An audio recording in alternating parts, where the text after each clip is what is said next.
నీ పిలుపు నేను మరచితి, నా పరుగులోనే నలసితి. నా స్వార్థము నా పాపము పతన స్థితికి చేర్చెను. నా అంతమెటుల నుండునో భయము పుట్టుచున్నది. దేవా నన్ను మన్నించుము, నా బ్రతుకు మార్చుము. యేసుని చేతికి ఇక లొంగిపోదును.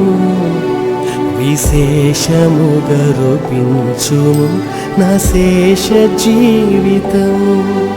నా బ్రతుకు దినములు లెక్కింప నేర్పుము. దేవాయి భువిని వీడు గడియ నాకు చూపుము. ఇంకొంతకాలము ఆయుష్ పెంచుము.